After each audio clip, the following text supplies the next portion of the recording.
Sir Alex Ferguson is here. He retired as manager of Manchester United Football Club earlier this year. He won 13 Premiership League titles over his 26-year career, among many other trophies. The Washington Post has said, compare it to John Madden or Vince Lombardi winning 13 Super Bowls during their careers. Of course, that didn't really happen, but you get the point. Ferguson's extraordinary success has seen his influence extend way beyond the soccer game that he loves so much. Harvard Business School devoted a case study to his leadership principles last year. Former British Prime Minister Tony Blair recalls calling him for advice about his cabinet. And The Economist magazine has called him Britain's Steve Jobs. Here's a look at his retirement speech at Old Trafford. Your job now is to stand by our new manager. I should say that's a new manager that you chose. Yeah.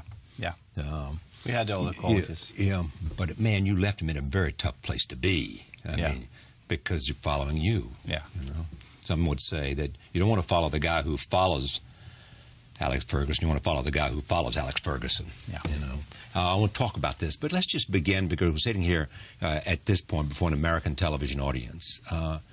Manchester United. Tell me about Manchester United. Well, I think it's such a romance, the club. I think that dates back, obviously, to the 1958 Munich air disaster. It created a lot of sympathy, which was justified because it was a young team growing. It could have been a great team, and all the players, I think the average age was about 21 years of age, and 8 of them lost their life in Belgrade and in Munich in that air disaster. But that was only the start of the story. I think the real story was when Sir Matt built a fresh team to win a European Cup within 10 years. And I think that created what Manchester United is today. It's got bigger, it's bigger and bigger. My first trip out to Taiwan in 1988, thousands outside the hotel, running about in the corridors, knocking on doors. And that love of the club has just grown and grown. What accent do I detect in your voice? I'm a Glaswegian. And you have a bit of Scots in you yes, also. Yes, I do indeed. I don't say it as well as you do, though. No. Yeah. I've never changed my accent. I don't think... it wouldn't be your nature, would it? No, exactly. It wouldn't be your nature. Stay the way you are. Here's one thing you said. For a player and for any human being, there's nothing better than hearing "well done." Those are the two best words ever invented in sports. You don't need to use superlatives. Absolutely. Well done. Well done, yeah. But I think that there's always that area where people get carried away and use superlatives. Oh, fantastic, wonderful. I just minimise it to well done. I think the players get to know that phrase, and they know I'm satisfied, and they know I'm praising them to any level they want to take it. Well done. It's fantastic 2 words. When you arrived, I mean, you had been a player and a manager. When you arrived there in 1986.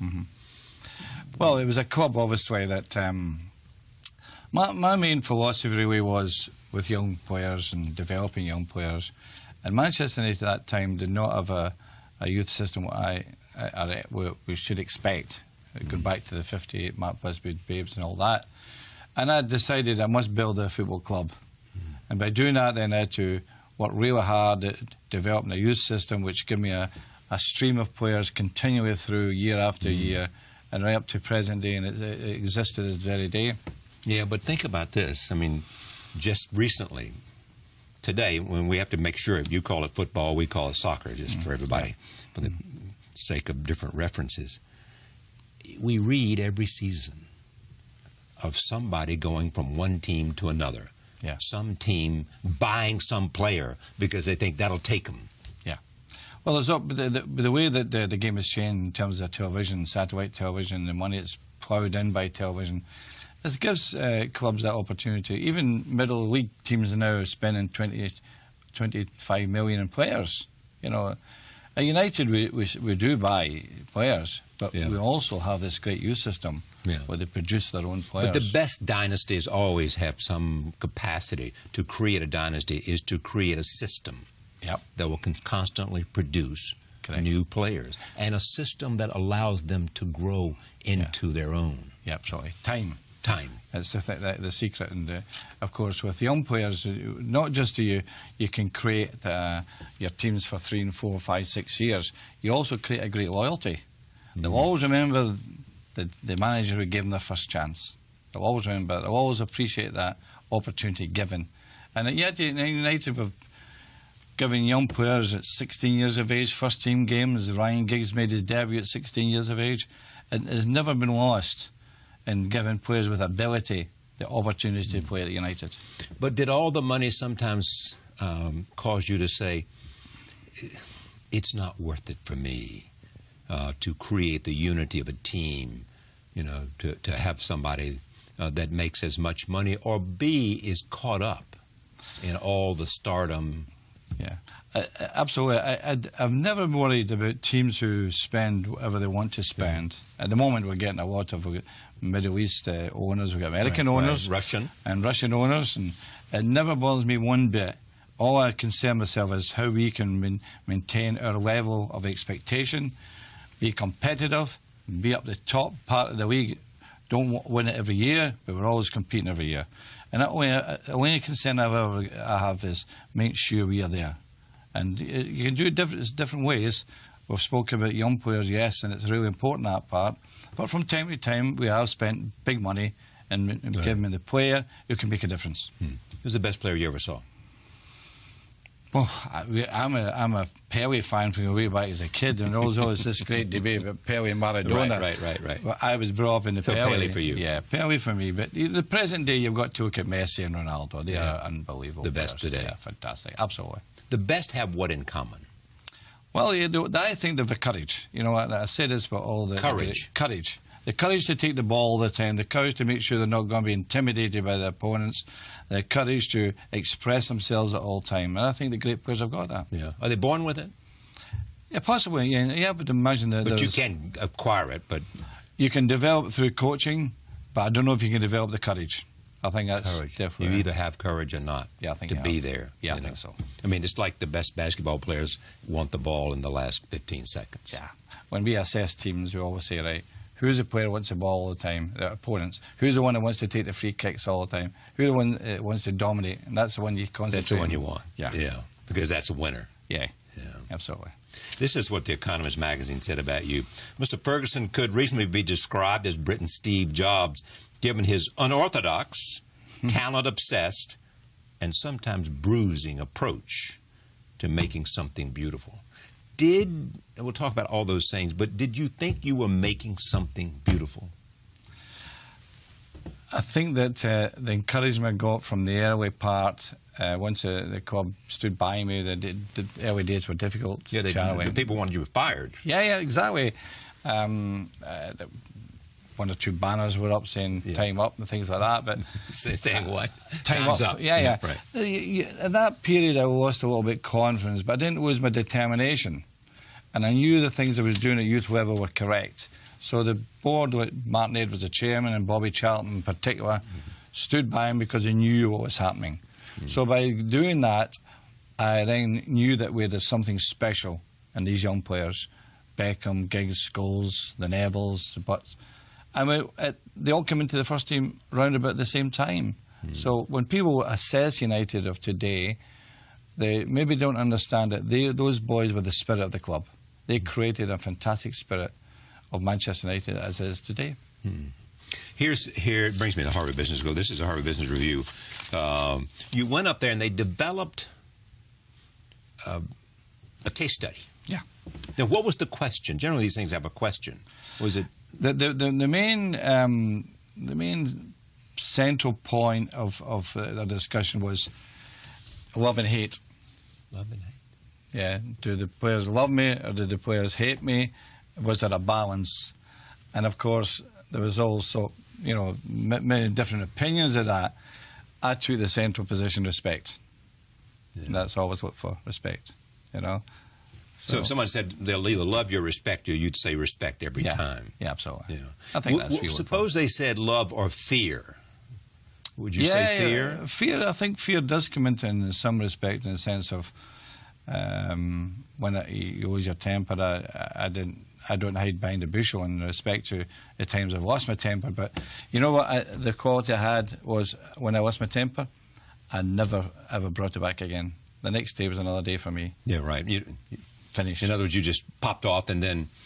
So they understand then... You didn't hold grudges. Never. Never hold a grudge. It's really, really important. Mm-hmm. And then they understand what you are and who you are. And they can get support from that. Yeah.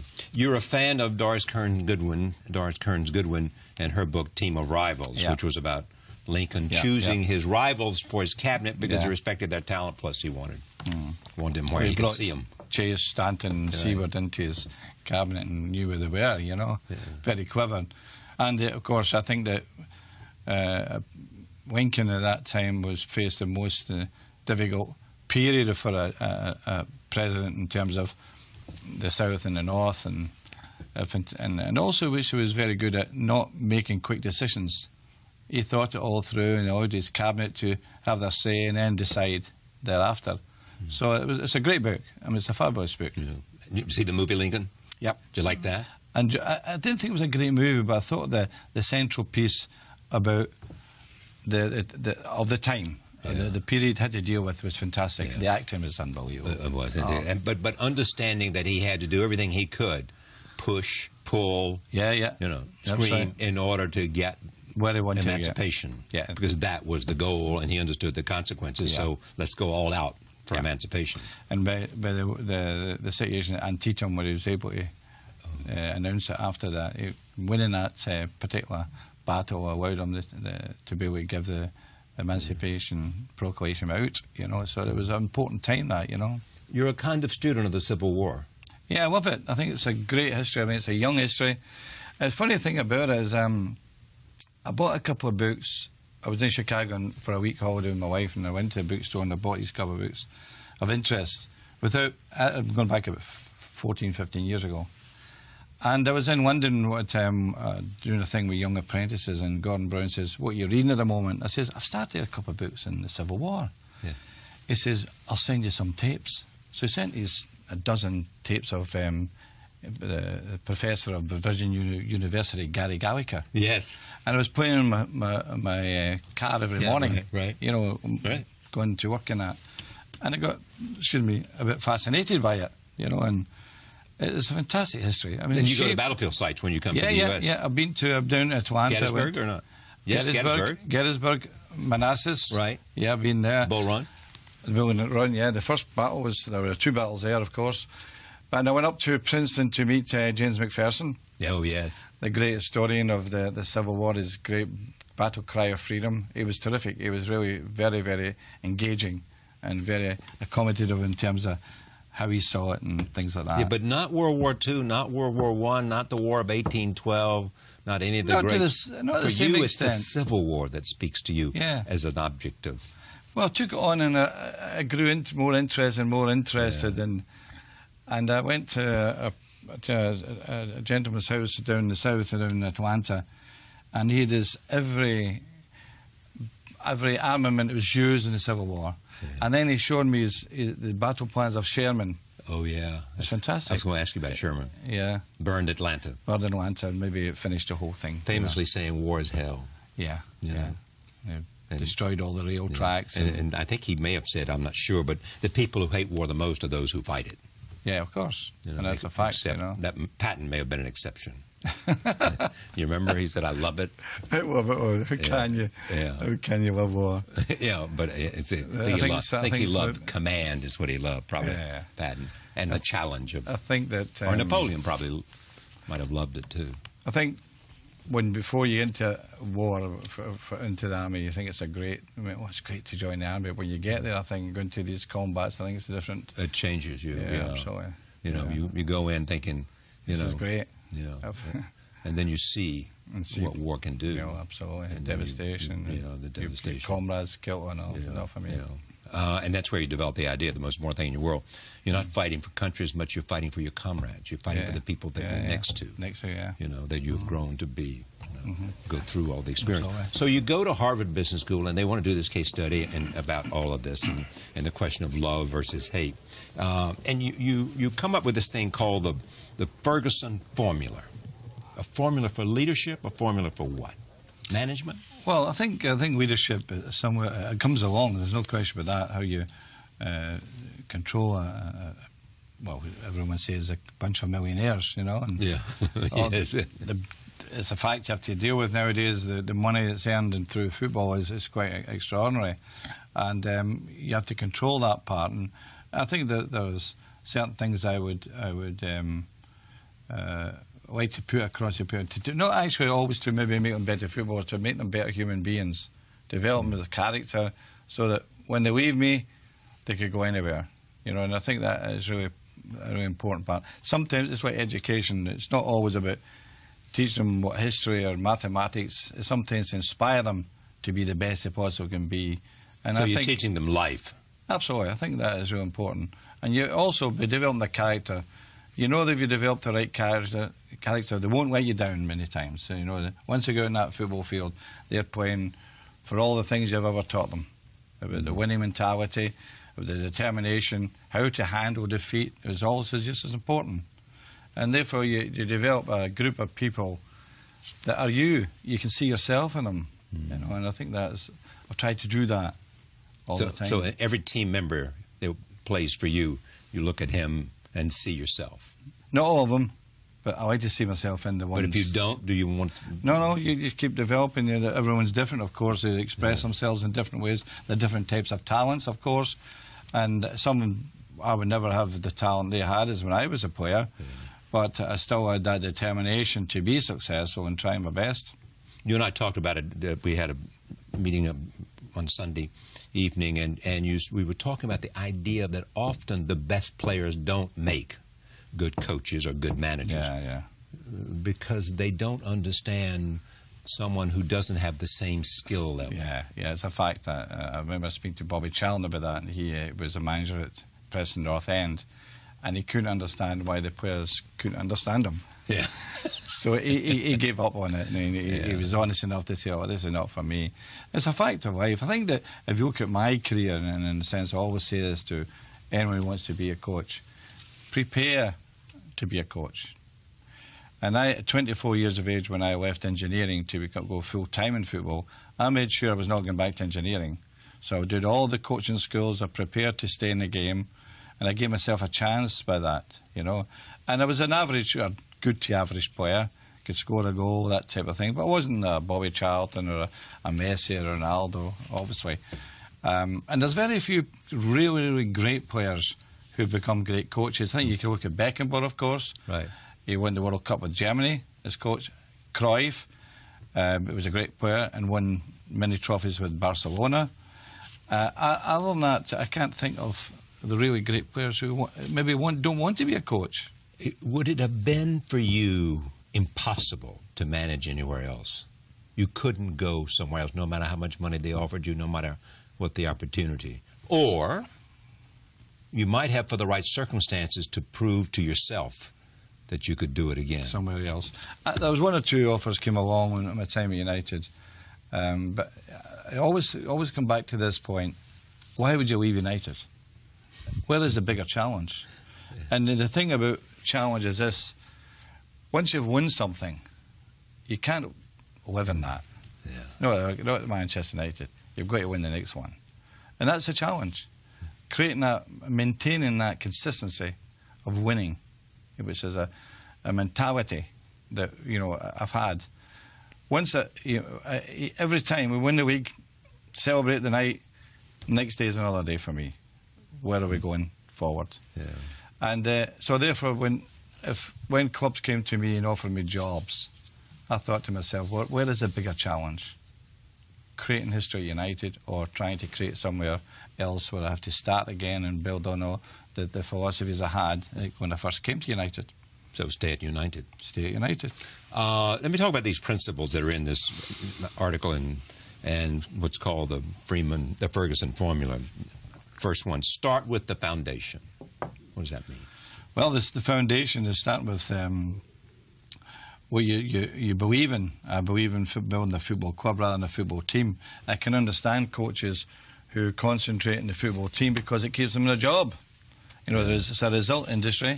You always look at the Power de Canio last week, 5 games or 5-6 games into his first season at Sunderland, they allow him to spend £19 million and then sack him. You know, to me, it doesn't. There's no evidence that's going to bring success. Yeah. There's no evidence. So, by building the football club, I wasn't interested in losing my job because of my results of the first team. I knew I had to do a job in terms of building this football club. So we worked really hard with the youth system, making sure we had a solid foundation that would hold its fort for years and years. So when you see a Manchester United team and we got to a position where I could plan ahead. So I could see 3 years ahead where this team was going, knowing that I had certain players coming through the youth system would support the youth teams all the time. And could step into the role that you had defined for them. Yeah, absolutely. Yeah. Okay, the second point you say is dare to rebuild your team, which is what... You know, when you mean by that, you even though they may have, a team might have another great season ahead of them, if in fact you know that to have a good team the next year and the next year and the next year, you got to rebuild, even at the sacrifice of say, winning? Well, the horrible part of the job really is when you have players who have been with you for years, and the evidence is always in the football field, you know. And my job is the evidence is always on the field. So when you see a player, and then you see the level just start to dip, there's no point waiting another 2 years. You know, you hurt him more than you hurt yourself, because he'll not want to recognise that the day has come where he's had his time, you know. And having to say that to a player and make the change is very, very difficult. But you can only do that if you have the system where it can fill the gaps and then rebuild the teams as you go along. And over the years, we've probably built maybe 5 teams, you know, through the consistency of being there as a manager and the continuity of the youth system, and the players that you have are not going to last. Even the ones we buy are not just going to last for 2-3 years. You want them to be lasting 6, 7, 8 years. So buying a good age level, maybe 23, 24, is good ages. They've had experience maybe somewhere else, but they've got plenty of years left in them. So you can build a continuity of team. But what's important here is that you got to be ruled by your head and not your heart. Oh, and absolutely. You have to say to, you know, absolutely. I see it, and it's gonna, you know, better go now. It's a hard part. Even though that person may have helped take you to the best moments of your life. Absolutely. You rode on his shoulders. Absolutely. It's a horrible part, as I said. You treat them with family, you know, and then when it's because it's your family, it becomes even more hurting in the sense that you've got to say, well, son, I'm sorry, you know, that you won't be regular, but you can get a career elsewhere, you know, at a different level, and that's happened a few times. But it's not an easy an easy situation. Not an easy conversation. No, it's not. Yeah. Then you say you got to set high standards and hold everyone to them. Absolutely. Every training session, intensity, expectation, the level of concentration will always manifest itself on a Saturday. You know, and that's what we look for at United. And we never had I never envisaged having a bad on terms of the training. We always make sure the players were completely concentrated on the training sessions had purpose. Absolutely. You knew exactly what they were going to be doing in order to get ready for Saturday. Yeah, absolutely. Yeah. The other one is that never, I believe in this one too, never ever cede control, ever. No. You got to be in control. Yeah. Well, the point I'm making about you're dealing with very young and rich young men. Yeah. And I always say to the directors, the minute a player becomes more powerful than the manager. More what? More powerful than the manager of Manchester United. It's not Manchester United. Yeah. You've lost control of the whole club. So I always made sure I was in control, because they knew who the manager was. They always knew who the manager was. Your word was law. Yeah. If you want to put it as blunt as that, yes. But you don't necessarily need to use power in that situation. The control is just nice. That they know who the manager is. They know I'm going to make the decisions. They know they can trust me, which is really important. Trust. And they know that I've got the ability to adapt to change, and they've seen that many times over the years. And I think these are important parts of being in control of footballers. And what does this mean? Match the message to the moment. The the moment that we look for is the result industry, that they're aware that this game, every game, is about winning, you know, and we try to get the message across. This is a moment where we have to win every game. The expectation is my high expectation of you is to win this match. But to come back, you know, to be able to say and to find within yourself, when you're that far, you're that close to defeat. Yeah. You know, and someone has said, you know, it's a bit like the hangman's noose. Nothing concentrates the attention like. There must be a moment where they realised that, listen, their character has to be come through here. Yeah. We have to have the character to overcome this. I mean, we've had some great moments of being behind at half-time and winning games late in the game. You liked that, didn't you? Oh, I love that. I love that. Well, I'm a bit of a gambler that way because I always say to them at half-time, be patient. Yeah. The last 15 minutes, throw the kitchen sink because it's worth the gamble. You're going to lose the game anyway. Yeah. And there's nothing better. You get in that last 15 minutes and actually win the game, and the fans are going out the ground singing all their heart out. The dressing room is a fantastic place to be.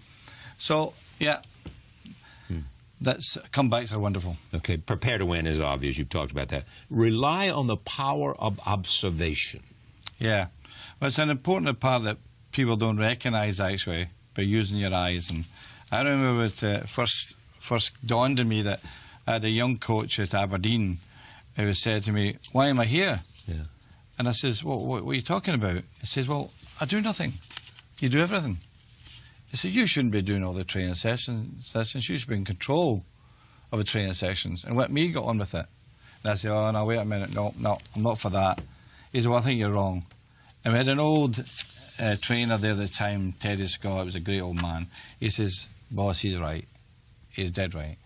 So I said, "Let me think about it." So we gave it a try, and it worked. And amazing what you're actually watching and seeing the players' habits, even seeing the little defects in their performance and their habits. And you could see sometimes that he was not quite right today. I wonder what's wrong with him. You know, and there could be a million things. And that observation I've carried through all my career, and I've used that really well.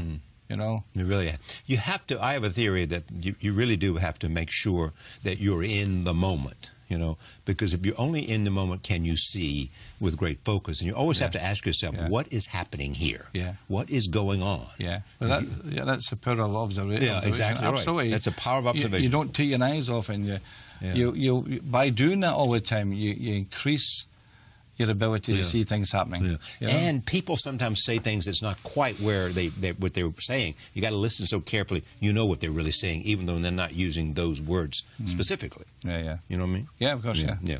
And then there's never stopped adapting. You constantly have to change. Always. I mean, if you look at United today, their training ground at Charlie is fantastic. Yeah. There's only one thing they don't do in United training ground is do operations. Yeah. They've got MRI scans, CAT scans. Right. They can do dentistry. They can do the podiatrician. They can do all sorts of things. And that was one of the things that I really bought and embraced through our chief executive, David Gill.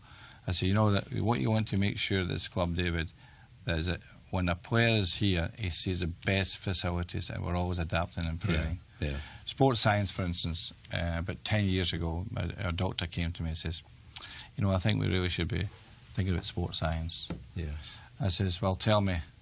He says, well, there's 2 or 3 clubs that start to use it, and we really have to be ahead of the time. So he was dead right, but I always made it difficult for him by making sure he was convincing me. Yeah. I do that all the time, but it's just a game I play with them. I know, but make them convince you so that you know they're... Yeah. And then we got this sports scientist, and he then built his team around young men, great ideas jumped out of their head, great energy, and it's taking United up again, you know. And I always say that to adapt, you only adapt if you're going to even put 1% improvement of progress, and it's always a way to look at it. And every year we're at United adapting to different things all the time. You know, it's quite amazing. Let me talk about some of the great players. Ryan Giggs, you've mentioned. Oh, yes, wonderful. At 13 years of age, he was actually training in Manchester City when I went to his house. And it got to a level... Yeah, you know, you and I talked about this the other night. This happens in sports in terms of basketball coaches recruiting these young kids because they go there very early when they're 13 and earlier. Yeah. And you said to me, you got to get to their mother. The mother. So we got to a level where my assistant, Miss Archie Knox, and myself were going up every second night to his house. And it got to a level when Ryan's mother says, "Will you be back on Thursday?" She was buying in tea for us to give us supper. And you were becoming the best friend of the family. Yeah, absolutely. And the mother's the secret. Mother was always the strong character in the family, without question. And we say to all the scouts, get the mother. Get the mother, you'll get them. Yeah. Yeah. Because the mothers they want what's best. Sometimes they want the best coach because they think that coach or that manager will bring their son's talent out, or daughter. There's always a danger with the father that he tries to live his life through the boy, you know. Yeah. You get a little bit of that. Not all of them, but you do. I've seen evidence of that. Yeah. And therefore the mother's she's not down that line. She's, well, my boy, I want my best for my boy. So Gary Neville. Oh, fantastic character. Gary's wakes up every morning at 6 o'clock, reads every newspaper. He wants to know what's going on in the world, and he's got a moan about everything, you know. But he's such a successful person. He's now doing this television work. He's very good. He's very good. He's also doing very well in business. I wanted to bring him on my staff, but he didn't want to do that. He's now with English FA. He's got many, many hats now. But a very, very determined character. And then there was a fellow named David Beckham. David, amazing boy. Yeah. I mean, how he's created himself. He's an icon for young people. He's fantastic. I mean, he's a wonderful model. How did he do that? Well, he'd always a lovely smile, you know, and he'd always present himself well. But as a young kid, when I got him at 12 years of age, his great desire was to be the best footballer. He was a fantastic trainer, practiced all the time. At night time, he'd come back with the schoolboys and practice with them. And he was in that collection along with Giggs and Scholes and Nevilles. And then, of course, his life changed when he married the girl from Spice. Spice, yeah. And his focus changed. What did it become? Well, he got drawn into that celebrity status, you know. Yeah. And for me, I'm a football man. I'm a football man. It wasn't my... So you had to go to David and say... Yeah, he was to focus, and so there we transferred... So what did you do? I mean, did you go... Tell me what you'd said to him when you believed that he was becoming more interested in celebrity than football. I just think it was over his head. I don't think he could listen. I always remember in the coaching, he says, I'm in love, and well, there's nothing you can do about that, you know, and therefore it was to focus, and we sold him in Real Madrid. Yeah. He did well. The thing I couldn't believe, they goes to LA Galaxy. Yeah. I couldn't believe that. I couldn't understand that. I would never allowed him to do that, you know. Yeah. If I was going to let him go, I was make sure he'd go to the best, and Real Madrid are the best outside United. But he's reinvented himself. He goes and plays for the English international team after a couple of years. He goes and plays for AC Milan in the European tie. Then last year, he plays for PSG in the quarter-final European Cup.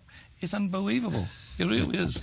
And good, well done to him. I mean, you can't argue with the status he has in life now. But would it have been better if he stayed at Manchester United and still had all the celebrity? For me, it would have pleased me more to see him being a great, great player, you know. As I say, I'm a football man. But how can I argue with his life? You know, he's an icon for young people. He represents himself the proper way. And I say, well done. Yeah. Now, was he one of those guys? You have said you look for guys who are bad losers. Oh, David, definitely. He was a bad loser. Oh, absolutely. Absolutely. Grumpy, oh yeah. Grumpy. The bad losers are all grumpy. Yeah, is that right? Happy, oh yeah. The dressing room is not a very happy place. Those are the ones you want, though, because they're driven not to be unhappy. Yeah, absolutely, yeah. Winning is the name of the game. Yeah. You know, they don't forget that. And again, are you born with that, or is that something you acquire, you think? Is that in your DNA? I think it must come from part of your family somewhere along the line. There's some people laid back and show their winning mentality in a different way, but some are very emotional about it and demonstrative about it. And David was very demonstrative as a young lad and loved winning. But I think it must come from somewhere in the genes. You've given advice to Tony Blair, even about about strategic and how to handle people. Yes? Yeah, I've used to have some nice meetings with Tony down in number 10. Yeah. I always think of Tony being the best at question time. I loved him in question time. Yeah. He destroyed those boys across the path there. You know, he was fantastic. You like the competition? I love to see him in that, yeah. And we spoke about many things. The one thing I always said to him about the election time about canvassing, why don't you take a physiotherapist with you? But the other thing that's interesting me about you is that, the sense of mission. You know how to infuse the sense of mission, and you know how so that everybody knows they're playing for themselves, they're playing for their person to their right and their left, and they're playing for something larger than themselves. The team ethic. The team ethic. Look round the dressing room, look at each team member who've got beside you, and trust them. Yeah. And that's the essence of a team, that they can understand the qualities and the failures, and the weaknesses of their teammates. And understand accountability, too. Yes, absolutely. So if you look at a game of football, I always think you need maybe 8 to win the game. Yeah. 3 kind of an off day or a semi-off day, but they always work hard. And the players recognise that, and they'll do that little bit extra to make sure they get winning. Yeah. And the next week it may change round, of course. But that's it. The essence of the team is to understand and trust each other, and to trust me. To trust you. Yeah, absolutely. In other words, trust your plan. Trust your strategy. Yeah, trust absolutely. My team selection. Yeah, team selection. Which is always difficult because I have to maybe leave 5, 6 players out each week. Yeah. And I always bring them in individually to explain to them why they're not playing. And it's not easy because they all want to play. But next week they may. So what would you say to them? Give me a speech. I say to them, I could be wrong. But I'm picking a team. I could be wrong. Yeah, I always say that. I could be wrong, but I think it's the right team for this game. And on other occasions, I'm maybe picking a team for 2 or 3 weeks ahead. So maybe leaving out an older player for that occasion. And I would say, look, just get yourself ready for 3 weeks from now. You'll be playing in that game. And so therefore you're giving them a boost. And something to look forward to. Yeah. Yeah. Not playing tonight, but I'll be playing 3 weeks from now. Yeah. And because I've been manager there a long time, I was able to plan that way, and also have the confidence to make changes for 3, 4 games ahead. Yeah. Now, what about this? I think this was in 1999 when you won all 3 major competitions, which is unheard of. And up until the last minute of the European Cup final, it looked to everyone like you were not going to win. You were going to lose. And your assistant manager at the time has said that your belief never wavered. No. Even though it looked like you were going to lose, you didn't think so. No, it wasn't an accident. Scoring the 2 goals in injury time was not an accident. That was the character of the team. Too many times we'd done it that season, coming back from a goal down to win matches. Yeah. So it wasn't an accident. But you have to say a little bit fate, a little bit of luck. Yeah. It happens. You don't know where it happens, how it happens. It happens. Yeah. And we got that little break on the first goal, and you could tell that Bayern were finished by that time. The second goal was inevitable. When the Glazer family bought it, 1995 was it? Yeah. What did it change? It changed nothing, Charlie. Nothing. No, not a thing. Obviously, when a new owner, see the thing, the misconception about the Glazers buying the club, and it created a sort of hostility with different factions of Manchester United supporters. Because a single member was owning the club. They forget the minute it became a PLC, someone was going to buy it. Somewhere along the line, someone was going to buy that club. The Glazers did that, and in my time with them, they've done nothing but support. Very strong, single-minded people, but always supportive of the manager and the things that are happening in the club. They've been very good. And I've absolutely no hesitation in supporting the way they've gone about their job. Very low key, very seldom, never give me a phone call. They'll phone the chief executive maybe once a week to go over the various things about the club, but never the team. Didn't buy it to run it, they bought it to see it be what it all could be. Let it be. Yeah, when you think about the record, the career, the wins, the losses, What do you remember? Do you remember the losses or the wins? That's a good one. I can tell you about the bad losses we had. I mean, losing 6-1 to City and 5-1 to City is games you never forget. But I remember we lost the City game and I came home and I put my head under the pillow. I was, and my wife had been under out. the pillow. Oh, absolutely. I was going nowhere, and my wife came in and says, "What's wrong with you?" I says, "We lost 5-1." She says, "No, you couldn't have lost 5-1." You know, it was a bad one. You know. There is also your wife. is wonderful, and you told me a story the other night about when they statue. When the statue. They're putting a statue up of you, and they've got it under a hood, right? And she comes to you and says, "Well," or you said to her, "Who do you think should be here for the presentation?" And she says, maybe Prince William. Yeah, so she says, maybe Prince William. I said, no. She says, but he's president of the FA. It could be him. Yeah. And I'm standing there, and David Gill announces my wife. I couldn't believe it. I said, how did you manage to do that? Because she never told you. No, she doesn't go to the games either. Oh, she never would go to the games? No. So she'd been in a few cup finals. Why would she not come? Well, I don't think she finds it comfortable. Yes. You know, I don't think she's not a football animal. So she's getting ready to jerk the cover off. Yeah. And she says, she does it rather gently. Yeah. She's afraid to decapitate you. Yeah, exactly. Yeah. Absolutely. The head comes rolling down. Yeah. But no, it was amazing. I think it was the absolute correct person to do it. Yeah. You know, it was really. So what did she mean to you? Well, when my 47, she brought up the kids, there's no doubt about that. She brought up the kids, the children, she brought them up. Oh, she brought up the kids. Yeah, because you go back to my early days, and at 32 years of age I went into football, and I had 2 public houses in Glasgow. So I was running 2 bars in Glasgow and part-time at football. Yeah. You know, meanwhile, Caddy's getting them dressed to go to school, doing the homework with them, put them to bed, and I'm out all the time, you know. So that role was fantastic. I mean, there's no question. And I always remember she used to say to me, "Yeah, when they get to 16, they'll be daddy's boys."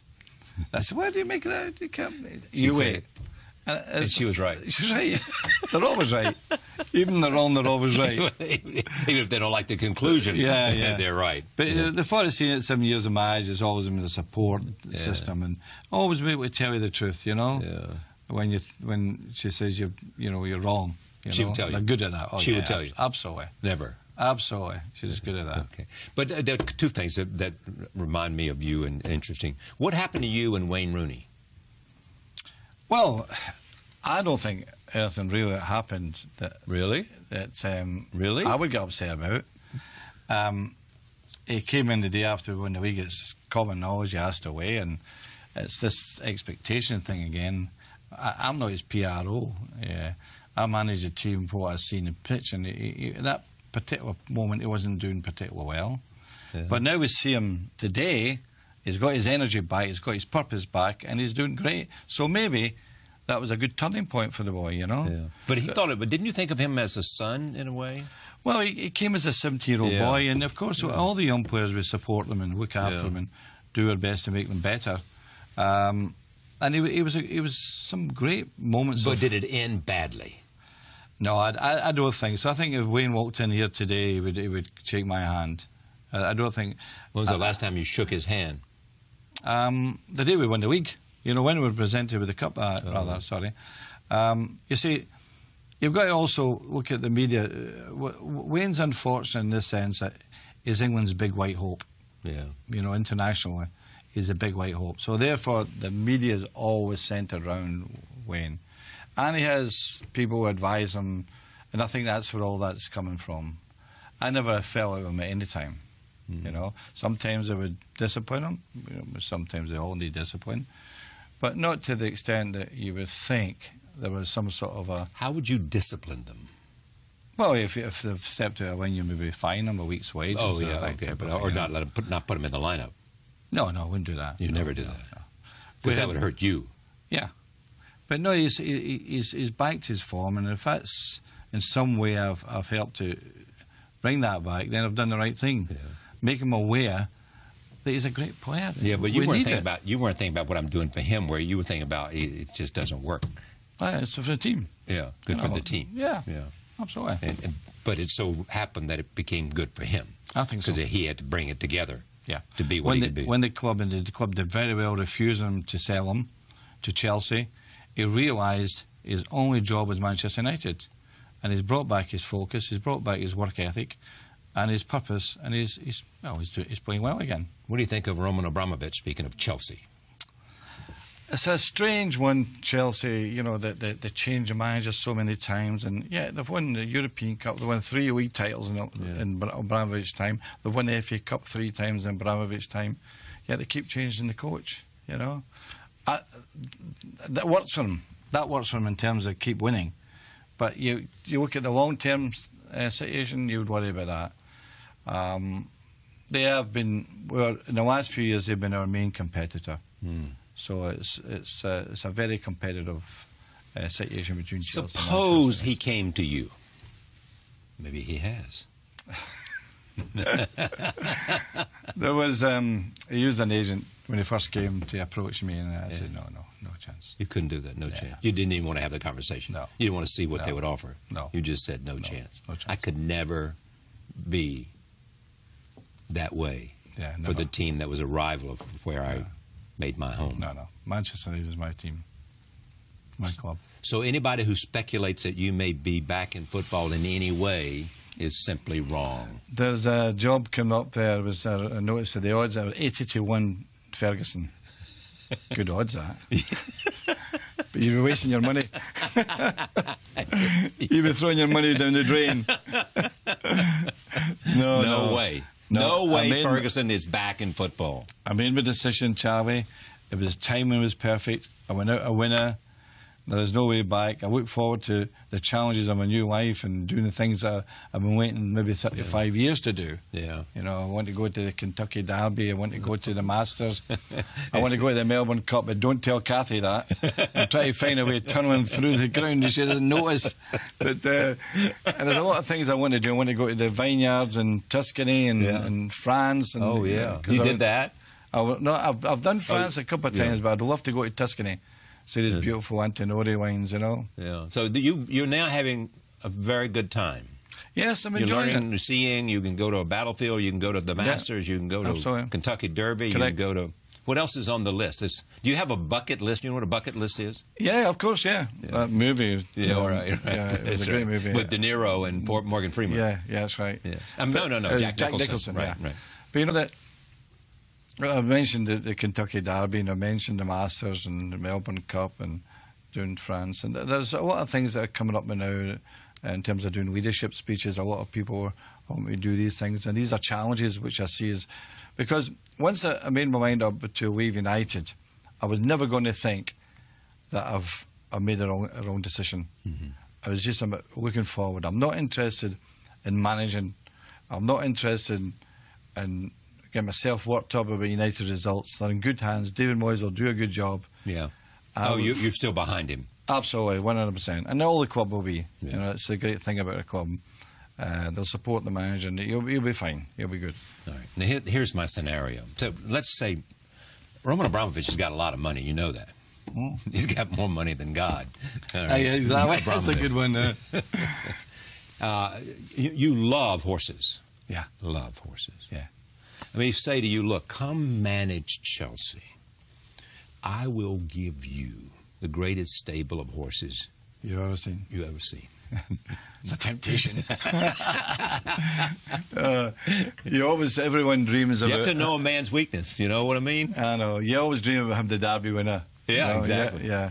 I have a share in the horse who was the favourite for the Derby this year. Yeah. I got injured. Yeah, Telescope. Good horse. Yeah. It's injured at the moment, but it'll come back next year. It'll be a very, very good horse. But no, everyone dreams that we have again a Group 1 winner or a Derby winner or whatever, the Arc winner. But you know, as I said, I made my mind up. I'm looking forward to my new career and my new challenges. Yeah. Now, what's the new career?